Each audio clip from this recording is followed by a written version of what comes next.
Railway ಇಲಾಖೆಯ ಪದೋನ್ನತಿ ಪರೀಕ್ಷೆಗಳನ್ನು ಮಾತೃಭಾಷೆ ಕನ್ನಡದಲ್ಲಿ ಬರೆಸುವಂತೆ ಕಸ್ತೂರಿ ಕರ್ನಾಟಕ ಜನಪರ ವೇದಿಕೆ ಜಿಲ್ಲಾಧ್ಯಕ್ಷ ವಿಸಿ ಉಮಾಶಂಕರ್ ಒತ್ತಾಯಿಸಿದರು. ರೈಲ್ವೆ ಇಲಾಖೆಯ ಪದೋನ್ನತಿ ಪರೀಕ್ಷೆಗಳನ್ನು ಹಿಂದಿ ಮತ್ತು ಇಂಗ್ಲಿಷ್ ಭಾಷೆಯಲ್ಲಿ ಬರೆಯುವಂತೆ ನೈಋತ್ಯ ರೈಲ್ವೆ ಇಲಾಖೆ ಅಧಿಸೂಚನೆ ಹೊರಡಿಸಿರುವುದು ಖಂಡನೀಯವೆಂದು ಆಕ್ರೋಶ ವ್ಯಕ್ತಪಡಿಸಿದರು. ಹುಬ್ಬಳ್ಳಿ ಮತ್ತು ಮೈಸೂರು ವಿಭಾಗದಲ್ಲಿ ತ್ರಿಭಾಷೆಯಲ್ಲಿ ಪರೀಕ್ಷೆ ಬರೆಯುವಂತೆ ಅಧಿಸೂಚನೆ ಹೊರಡಿಸಿರುವ ರೈಲ್ವೆ ಇಲಾಖೆ ಬೆಂಗಳೂರಿನಲ್ಲಿ ಮಾತ್ರ ದ್ವಿಭಾಷೆಯಲ್ಲಿ ಪರೀಕ್ಷೆ ಬರೆಯುವಂತೆ ಅಧಿಸೂಚನೆ ಹೊರಡಿಸಿರುವುದು ಕನ್ನಡಿಗರ ಆಕ್ರೋಶಕ್ಕೆ ಗುರಿಯಾಗಿದೆ ಎಂದರು.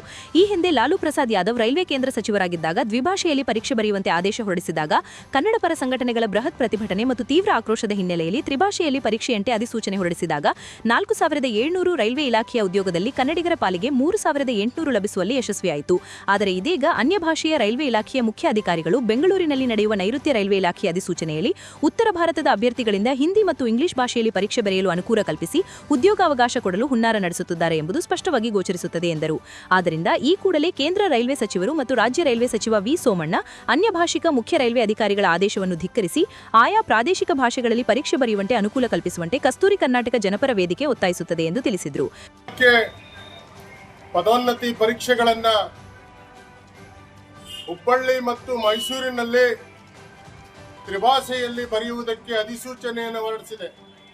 ಆದರೆ ಬೆಂಗಳೂರು ನಗರದಲ್ಲಿ ನೈಋತ್ಯ ರೈಲ್ವೆ ಇಲಾಖೆ ದ್ವಿಭಾಷೆಯಲ್ಲಿ ಪರೀಕ್ಷೆಗಳನ್ನು ಬರೀಬೇಕು ಅಂತ ಹೇಳಿ ಅಧಿಸೂಚನೆಯನ್ನು ಹೊರಡಿಸಿರ್ತಕ್ಕಂಥದ್ದು ಕನ್ನಡಿಗರ ಕೆಂಗಣ್ಣಿಗೆ ಇವತ್ತು ರೈಲ್ವೆ ಇಲಾಖೆ ಅಧಿಕಾರಿಗಳು ಗುರಿಯಾಗಿದ್ದಾರೆ. ಇವತ್ತು ಹಿಂದಿ ಮತ್ತು ಇಂಗ್ಲಿಷ್ ಭಾಷೆಯಲ್ಲಿ ಪರೀಕ್ಷೆಗಳನ್ನು ಬರೆಯುವಂತ ಉದ್ದೇಶ ಯಾಕೆ ಅಂತ ಹೇಳಿದ್ರೆ, ಉತ್ತರ ಭಾರತದ ಅಭ್ಯರ್ಥಿಗಳು ರೈಲ್ವೆ ಇಲಾಖೆಯಲ್ಲಿ ಪರೀಕ್ಷೆಯನ್ನು ಬರೆಯಲು ಅನುಕೂಲ ಮಾಡಿಕೊಟ್ಟು ಉದ್ಯೋಗ ಕಲ್ಪಿಸಲು ರೈಲ್ವೆ ಇಲಾಖೆಯ ಹಿರಿಯ ಅಧಿಕಾರಿಗಳು ಹುನ್ನಾರವನ್ನು ನಡೆಸ್ತಾ ಇದ್ದಾರೆ. ಇದು ಕನ್ನಡಿಗರಿಗೆ ಮಾಡಿದಂತ ಆಕ್ರೋಶ ಆಗಿದೆ. ಹಿಂದೆ ಕೇಂದ್ರ ರೈಲ್ವೆ ಸಚಿವರಾದಂತಹ ಲಾಲು ಪ್ರಸಾದ್ ಯಾದವ್ ಕೂಡ ಆ ದಿವಸ ದ್ವಿಭಾಷೆಯಲ್ಲಿ ಪರೀಕ್ಷೆಯನ್ನ ಬರೆಯೋದಕ್ಕೆ ಅನುಕೂಲ ಮಾಡಿಕೊಟ್ಟು ಅವತ್ತು 4700 ಅಭ್ಯರ್ಥಿಗಳು ಪರೀಕ್ಷೆಯನ್ನ ಬರೆದರು. ಅವತ್ತು ಎಲ್ಲ ಕನ್ನಡ ಪರ ಸಂಘಟನೆಗಳು ಚಳವಳಿಯನ್ನ ಮಾಡಿದ್ರ ಹಿನ್ನೆಲೆಯಲ್ಲಿ ಅವತ್ತು ತ್ರಿಭಾಷೆಯಲ್ಲಿ ಅವತ್ತು ಪರೀಕ್ಷೆಯನ್ನ ಬರೆದ್ರು, ಕನ್ನಡದಲ್ಲಿ ಪರೀಕ್ಷೆಯನ್ನ ಬರೆದ್ರು.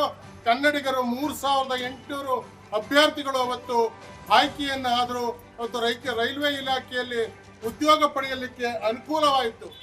ಇಂಥ ಒಂದು ಪರಿಸ್ಥಿತಿಯಲ್ಲಿ ಇವತ್ತು ಹುಬ್ಬಳ್ಳಿ ಮತ್ತು ಮೈಸೂರಿನಲ್ಲಿ ಒಂದು ಭಾಗ ಮಾಡಿ ಇವತ್ತು ಬೆಂಗಳೂರು ನಗರಕ್ಕೆ ನೀವು ಕನ್ನಡದಲ್ಲಿ ಪರೀಕ್ಷೆ ಬರೀಬೇಡಿ ಅಂತ ಹೇಳು ಹೊರಟಿರುವಂತಹ ರೈಲ್ವೆ ಇಲಾಖೆಯ ಒತ್ತಡತನಕ್ಕೆ ಇವತ್ತು ಕರ್ನಾಟಕ ಜನಪರ ವೇದಿಕೆ ಇವತ್ತು ತೀವ್ರ ಆಕ್ರೋಶವನ್ನು ವ್ಯಕ್ತಪಡಿಸುತ್ತದೆ.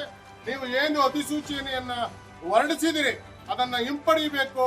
ಇವತ್ತು ಆಯಾಯ ಪ್ರಾದೇಶಿಕ ಭಾಷೆಗಳಲ್ಲಿ ಏನಿದೆ ಇವತ್ತು ಕನ್ನಡದ ಮಾತೃಭಾಷೆಯಲ್ಲಿ ಇವತ್ತು ರೈಲ್ವೆ ಇಲಾಖೆಯ ಪರೀಕ್ಷೆಗಳನ್ನ ಬರೀಬೇಕು, ಕನ್ನಡಿಗರಿಗೆ ಉದ್ಯೋಗವನ್ನ ರೈಲ್ವೆ ಇಲಾಖೆಯಲ್ಲಿ ಕೊಡಬೇಕು ಅಂತ ಹೇಳಿ ಇವತ್ತು ಕಸ್ತೂರಿ ಕರ್ನಾಟಕ ಜನಪರ ವೇದಿಕೆ ಒತ್ತಾಯವನ್ನ ಮಾಡುತ್ತದೆ. ವೇದಿಕೆ ತಾಲೂಕು ಅಧ್ಯಕ್ಷ ತಿಪ್ಪೂರು ರಾಜೇಶ್, ಜಿಲ್ಲಾ ಪ್ರಧಾನ ಕಾರ್ಯದರ್ಶಿ ಎಂಸಿ ಲಿಂಗರಾಜು, ತಾಲೂಕು ಪ್ರಧಾನ ಕಾರ್ಯದರ್ಶಿ ಉಮೇಶ್, ಯುವ ಘಟಕದ ಅಧ್ಯಕ್ಷ ಒಳಗೆರೆಹಳ್ಳಿ ವಿಶ್ವಾಸ್, ಸಂಘಟನಾ ಕಾರ್ಯದರ್ಶಿ ವಿಆರ್ ಸತೀಶ್, ರೈತ ಮುಖಂಡ ಸೋಸಿ ಪ್ರಕಾಶ್, ಮುಖಂಡರಾದ ಬ್ಯಾಂಕ್ ಚಿಕ್ಕಣ್ಣ, ವಿಎಚ್ ಶಿವಲಿಂಗಯ್ಯ, ಪ್ರಭಾಕರ್ ಇದ್ದರು.